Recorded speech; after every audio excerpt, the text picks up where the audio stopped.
Izraeli Amerikën apo Amerika Izraelin? Kush kontrollon kë? Operacioni Ajax, aty ku filloi gjithçka. A e kontrollon Amerika Izraelin apo Izraeli Amerikën? Kush e nisi vërtet këtë luftë? Apo ndoshta të dyja palët përdorin njëra tjetrën? A është i drejtë presidenti Trump kur thërret Britaninë dhe vendet e NATO-s në luftë kundër Iranit, si për të vazhduar një operacion që filloi dekada më parë? Dhe më fund, a është Britania e Madhe hipokrite? Këto nuk janë thjesht pyetje, janë pyetje që sfidojnë mënyrën si ne e kuptojmë botën. Sepse shpesh, ajo që shohim sot është vetëm sipërfaqja e një historie shumë më të thellë.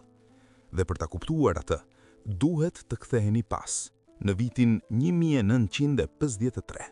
Në atë kohë, Irani nuk ishte një superfuqi rajonale, por ishte një vend me një pasuri që e bënte të rëndësishëm për gjithë botën. Nafta, një burim që po formsonte politikën globale. Dhe kjo naftë kontrollohej kryesisht nga një kompani britanike, Anglo-Iranian Oil Company. Fitimet ishin kolosale, por për iranianët, ajo pasuri nuk përkthehej në mirëqenie. Dhe kjo krijoi pakënaqësi. Një pakënaqësi që kërkonte ndryshim.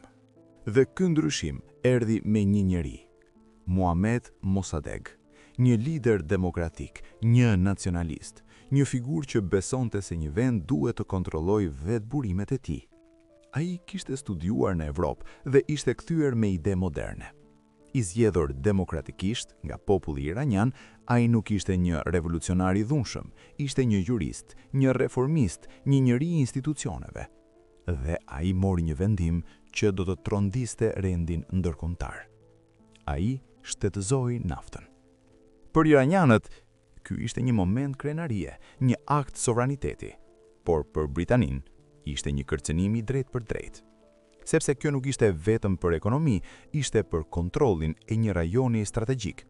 Dhe nëse një vend mund të sfidonte këtë kontroll, çfarë do të ndodhte më pas? Ky ishte precedenti i rrezikshëm. Sot iraniani, nesër Nigeria, Arabia Saudite e tjerë, e gjithë arkitektura e kontrollit perëndimor mbi burimet botërore ishte në rrezik. Britania reagoi menjëherë. Sanksione ekonomike, bllokadë, izolim ndërkombëtar. Por Mossadegh nuk u tërhoq. Dhe kjo e çoi situatën në një pikë të re, sepse tani Britania nuk mund ta zgjidhte më vetë këtë krizë, ajo kishte nevojë për një aleat. Dhe ky aleat ishte Shtetet e Bashkuara.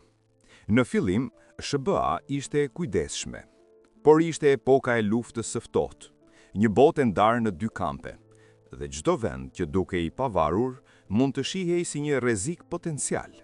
Frika ishte e thjeshtë, po sikur Irani të afrohej me Bashkimin Sovjetik. Kjo mjaftoi, dhe kështu lindi operacioni Ajax. Një operacion i fshehtë, i organizuar nga CIA dhe inteligjenca britanike MI6. Qëllimi? Të rrëzohej një qeveri demokratike dhe të zvendosojë me një regjim më të kontrollueshëm. Buxheti i operacionit, sipas dokumentave të deklasifikuara, ishte rreth $1 milion. Një shumë e vogël për të ndryshuar fatin e një vendi. Por mënyra si u realizua ky operacion është ajo që e bën këtë histori kaq të rëndësishme. Sepse nuk u përdor një ushtri, u përdor ndikimi. Hapi i parë ishte propaganda. Media filloi të ndërtojë një realitet të ri. Mossadegh u portretizua si rrezikshëm, si një kërcënim për stabilitetin, si një lider që po e çonte vendin drejt kaosit, edhe pse kjo nuk ishte në mënyrë të plotë. Por në politik, perceptimi shpesh fiton mbi faktet. Hapi i dytë ishte destabilizimi.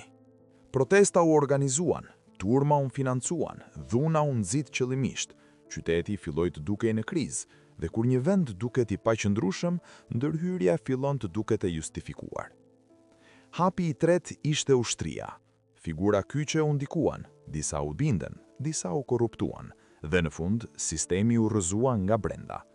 Në gusht 1953, Mossadegh u rrëzua, u arrestua, u gjykua, u dënua me burg dhe pastaj me arrest shtëpiak, deri në vdekjen e tij në 1967, vetëm i harruar në fshatin e tij.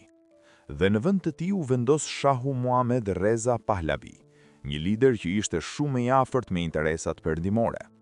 Operacioni kishte sukses, por historia nuk përfundon me suksesin e operacionit, sepse ajo që ndodhi në 1953 la pasoja të thella.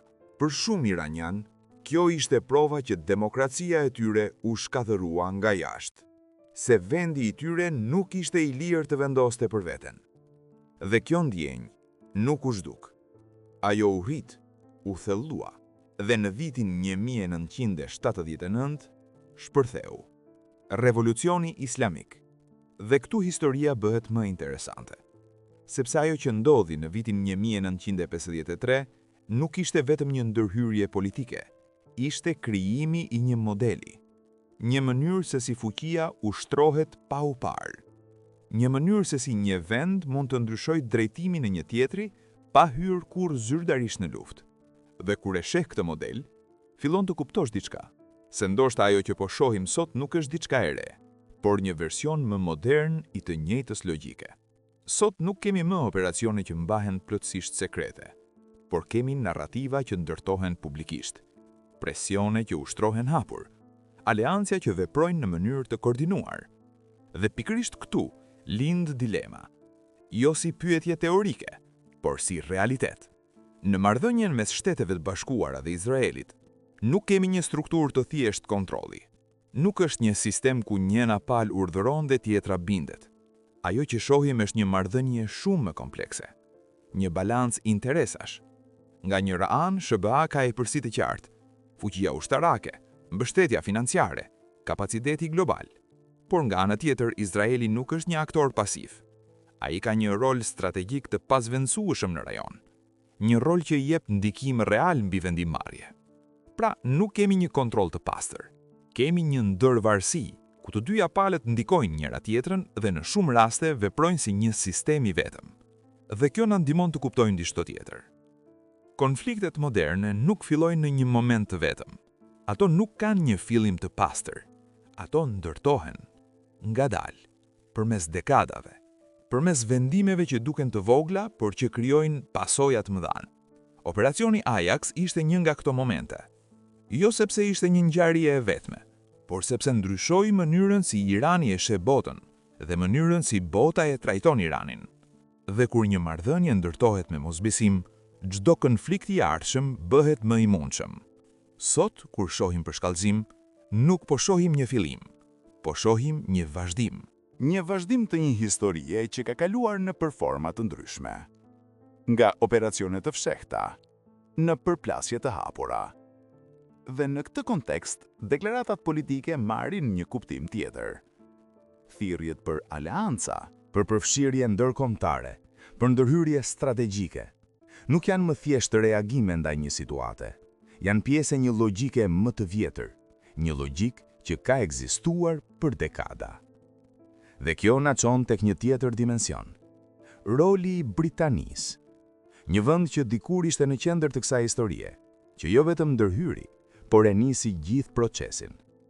Sot, ajo paraqitet si pjesë e rendit ndërkombëtar, si një zë për stabilitet.